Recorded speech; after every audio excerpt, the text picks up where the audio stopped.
This is Kal Kat, the Kal Katster, on the set of the post production on the summer episodes. They're post production right now, and the two. And this is not about that. This is Strange New Worlds, episode number 6 of this season 3. The Sehlat that ate its tail, which is similar title to a Strange New Worlds fan story. It wasn't a Kal Kat one. That was one of them. Sehlat that ate its tail was a nod to that. We have an episode dealing with an alien scavenger race, similar to the Packlets from the other story, the Packlet in it, the scavenger Packlets, but they're actually different. They're actually more deadly than the scavenger Packlets. They're the Farrogut is featured in the story considerably. It looks like the Siliosaurus. It's got like the little jets on the bottom. The Farrogut under Captain Terrell, and then it's Captain is injured, and Kirk has to take command of the ship, and the Enterprise is shortly behind, and there's an attack. The planet is going to be down to a planet, but the scavengers attack the planet with some kind of planet-crushing beam. Then they have the giant Cthulhu monster ship thing right out of This is a weird parallel to our fan films. This is just odd. But yeah, there's a lot of but it's not. It's one of the other ones. It sort of is, but it sort of isn't.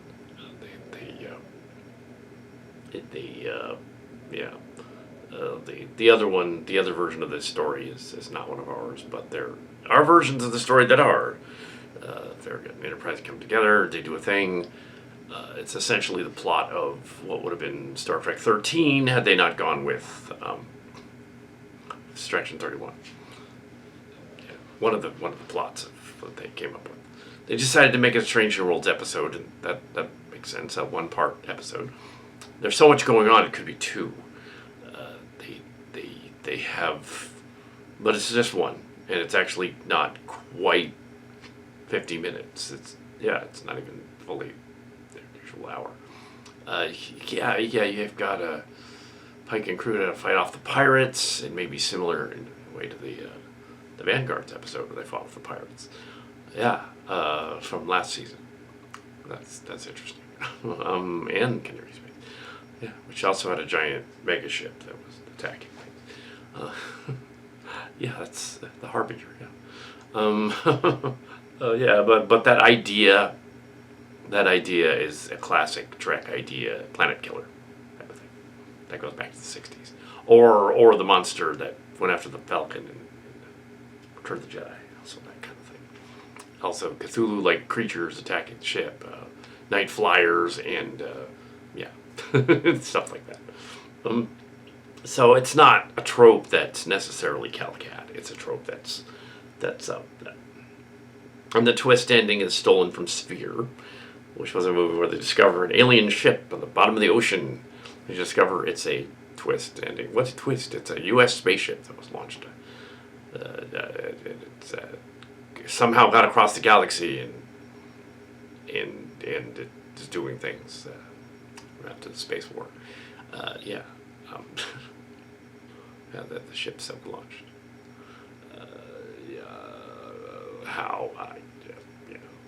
It does kind of indirectly explain that episode, The Omega Glory, though, in that was a colony of Earth, and they had adopted Yangs and the Combs kind of thing from an Earth colony. That is kind of what that episode was implying, but that's what it should have been. It would have made that episode make sense. It's like, it's a colony. It's been corrupted by humans coming to visit it. In this case, they blow up a planet. And then go after the Farragut, then go after the Enterprise, and they stick an umbilical to the Enterprise. They want to suck out the engine room.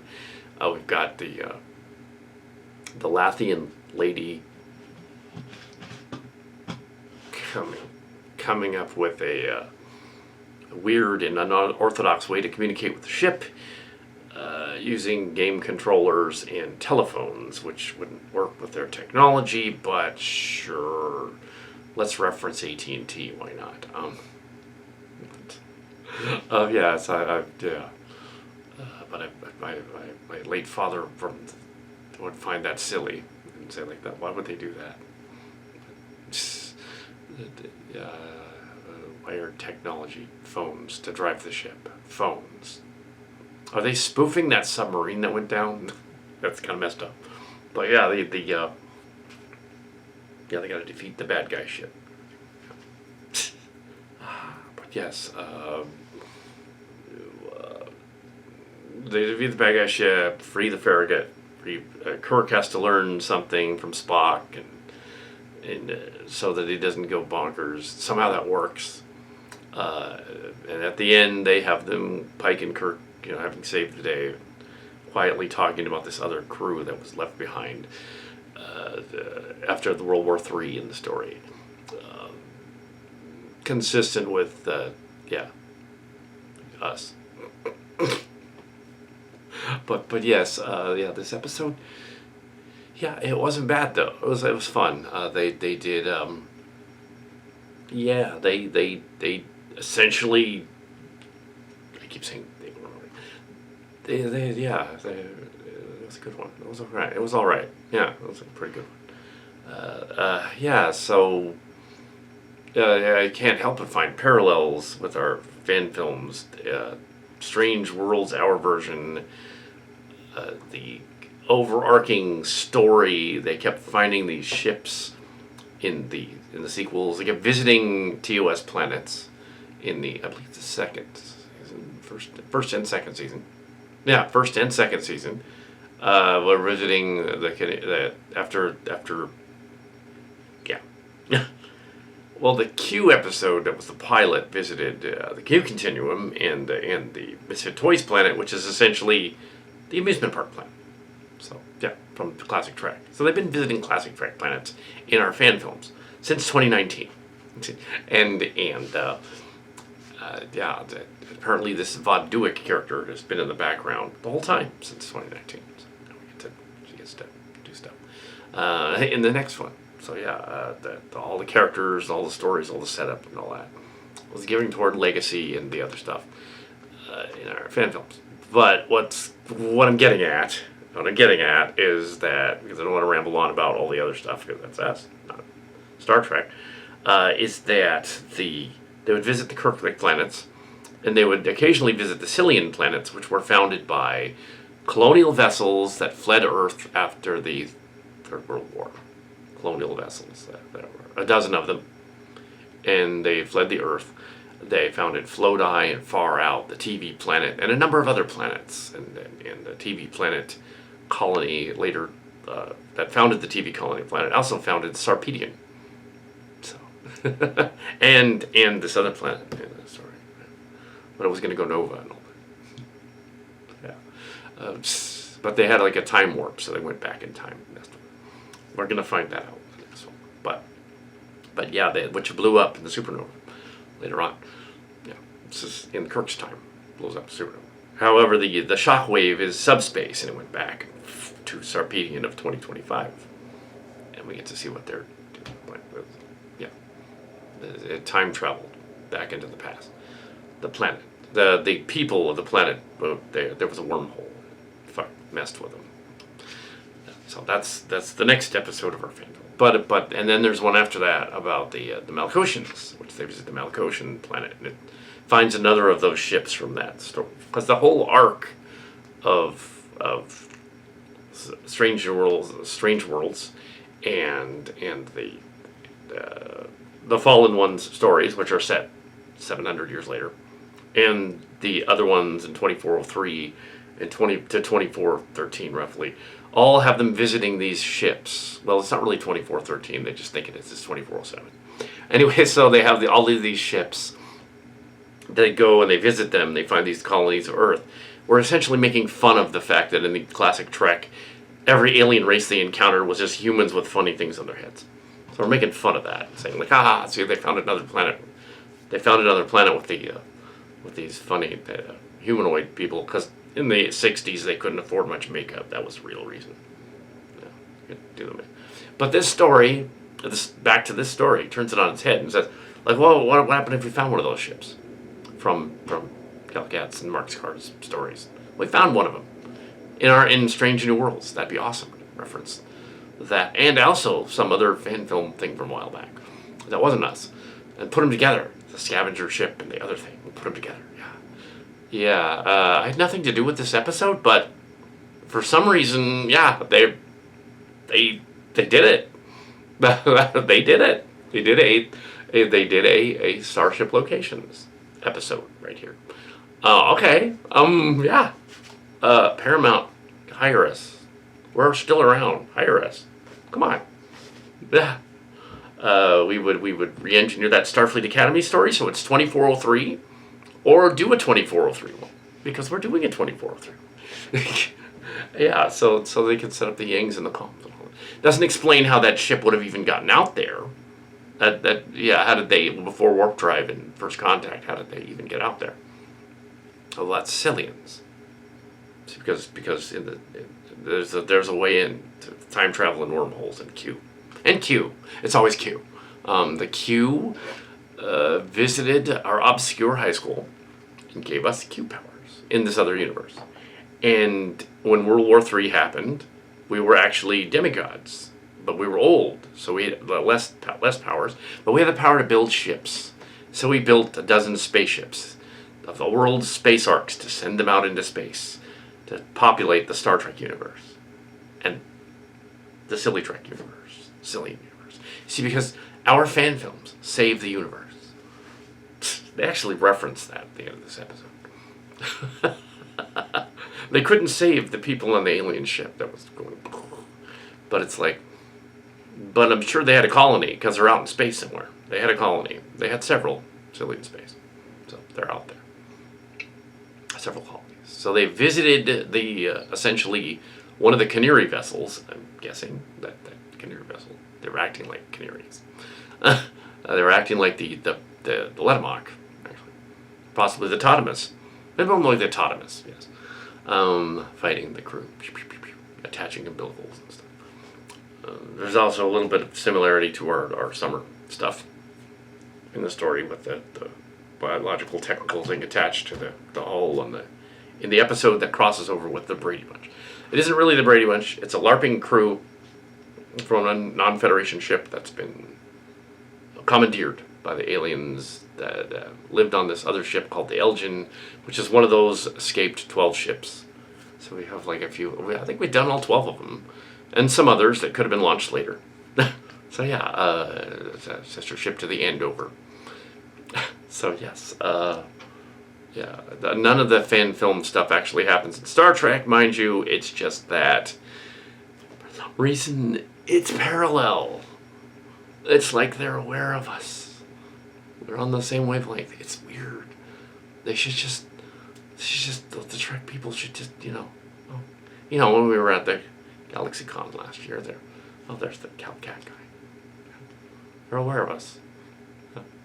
There's the guy that wrote those scripts, those 2 episodes of Deep Space Nine and Voyager. Yeah. We made fan film versions of those, by the way, during the Destination season 2 of season 3 of Strange Worlds or Starship Locations. And now we're in season 3 of Legacy. So it's been roughly 6 years. So it's been roughly 6 years since the beginning. And yeah, we are approaching a couple weeks, the anniversary of Star Trek, the 59th anniversary. And hopefully someday we will get out to Vegas Trek and go see the Las Vegas Star Trek thing.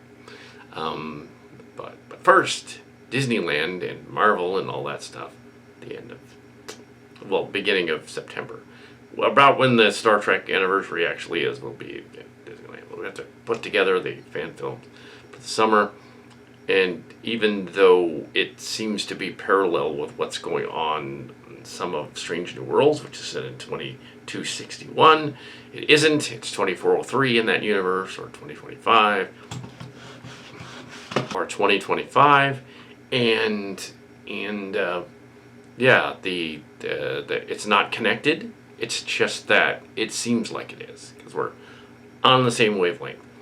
There should be a Star Trek Legacy series, and they have doubled down on that Star Trek United thing, and that too. We posted knowing what's going on.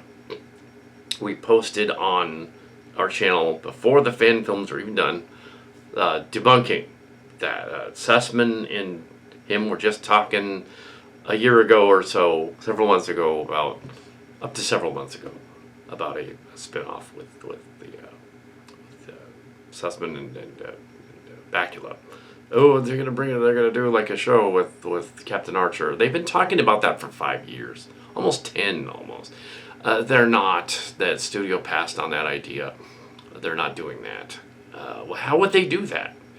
You're not going to do a West Wing type President Archer thing, because that kind of already happened. That character was based on, it's a little bit of tangent, the character was based on Bush from that time period, from the 2000s.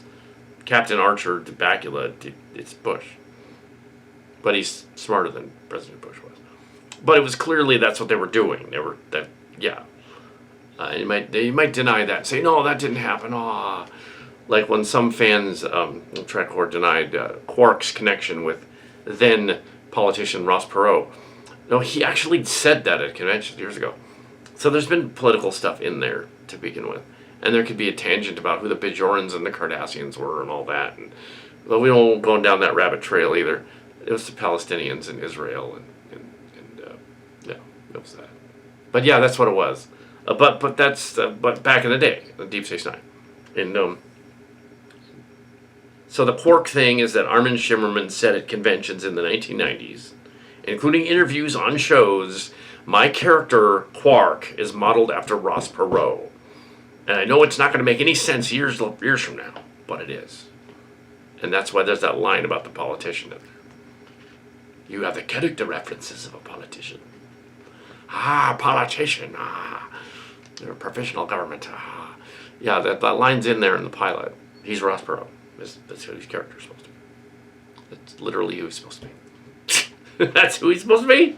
And Archer was supposed to be Bush. Or a Bush-like character. Captain of the spaceship, Bush-like character. That's why Bush didn't mind the Enterprise. Star Trek Enterprise. It's Bush. So yeah, there isn't gonna be, I don't know why I'm going off on that, but yeah, there's no Star Trek United. That's a dumb title. You stole it from a fan series. It's not us, it's somebody else. And it's like, no, that's not gonna work. We're not gonna have a President of the Federation thing. It didn't work on Discovery, and it kind of doesn't work here. And I don't know what they're doing with the other characters. But in terms of headcanon and fan canon, yeah, that new show, the Academy show, is set too far in the future. We're gonna watch it, but it's set too far in the future.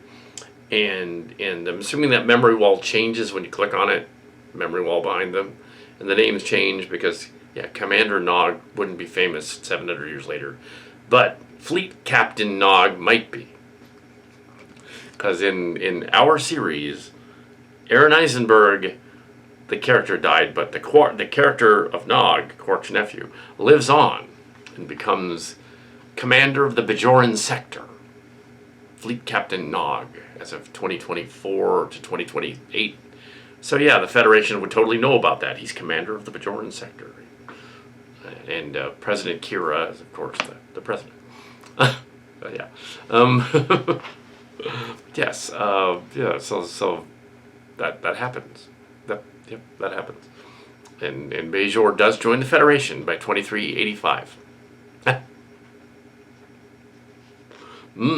And yeah, so he becomes famous. He would, on that wall it should say Fleet Captain Nog. There he is, Fleet Captain Nog.